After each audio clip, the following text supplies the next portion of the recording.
We're here this morning at the back of Lake Waroona. It's a beautiful day, and we're going to be talking this morning to Brett Martini, who's from the city of Greater Bendigo, and he works mainly in the engineering departments but also with the passive open spaces areas. And Brett's been involved with organising underpasses for the various trails in and around Bendigo.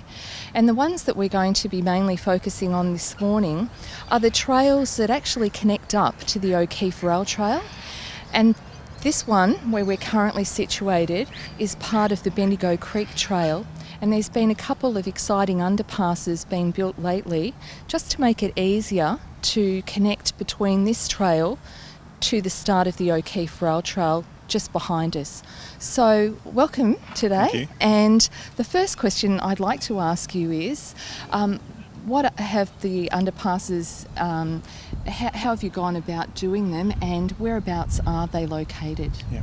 So a couple of the key challenges with the Bendigo Creek Trail has always been where we've had a couple of major road crossings. So the one where we are here near Waroona Avenue has always been a challenge for not only cyclists but pedestrians as well, trying to get across 4 lanes of traffic without any refuge in the middle.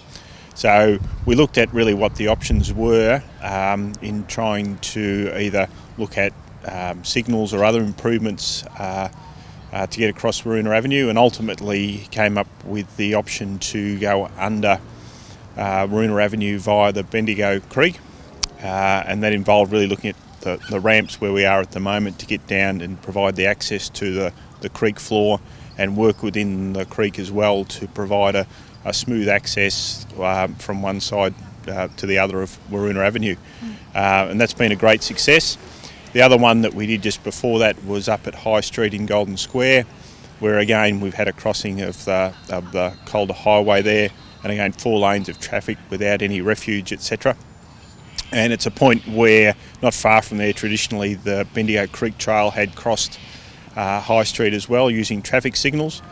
But by going down and into the creek, we were really able to provide a continuous link, particularly for cyclists, so without them having to stop at signals and to get from one side of High Street to the other, which is, I guess, really helped in providing that sort of continuity of path throughout that whole length, and really not only, I guess, serves the Bendigo Creek Trail, but also in providing the linkage to the start of the O'Keefe Rail Trail. And that's been very successful, hasn't it? Because it really has made it so much easier to cross what is an extremely busy road.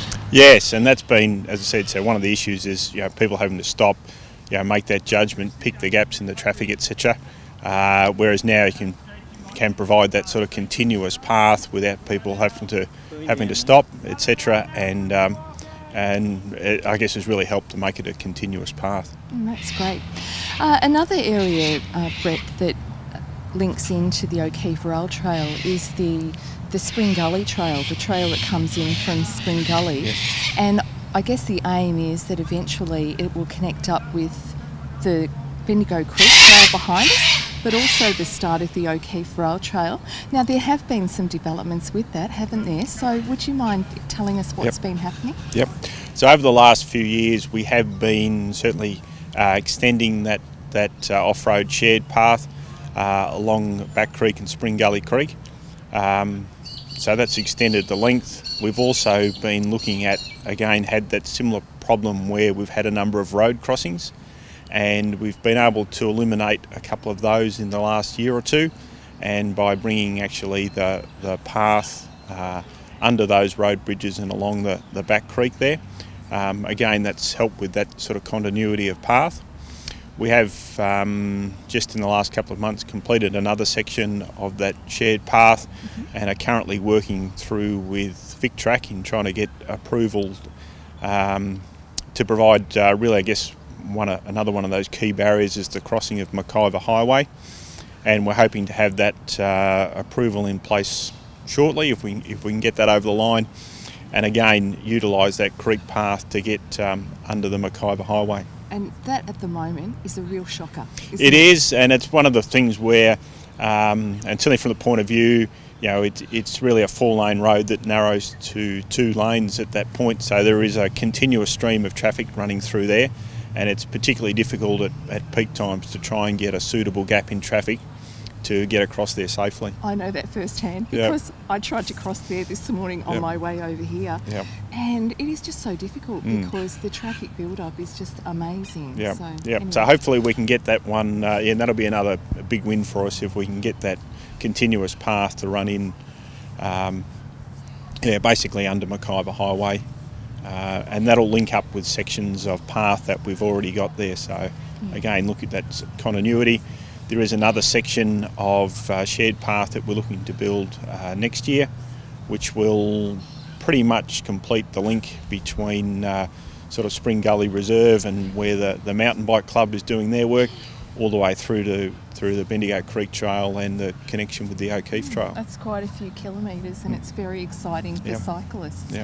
Now, one area that is really noticeable when you're riding a bike through this area and you get to the city centre and trying to connect up between Epsom and Kangaroo Flat is the area around the Alexandra Fountain, because the bike track runs out at Roslyn Park and then doesn't pick up for some time. So what is the council thinking about? What have you got planned to make that pathway through a lot easier? Yeah, certainly recognise that we have got a different standard, I guess, in that sense, in trying to work out that linkage really between Golden Square, where we put in that recent underpass, all the way through to this side of the fountain. The moment the path really through that section goes on road, and we've just aware that we've got cyclists, etc., on road bike lanes mixing with CBD traffic. So there's really two options that we've been trying to explore. One is how do we improve, if we remain off on the road network, that experience and separating cyclists from vehicle traffic, and that's trying to make, I guess at the moment we've got a standard where of high safety, where we've got an off-road path leading to those points, and if we are left with an on-road connection, how do we make that as safe as possible? The other option is looking at, again, whether we can utilise the Bendigo Creek for a fair bit of that connection.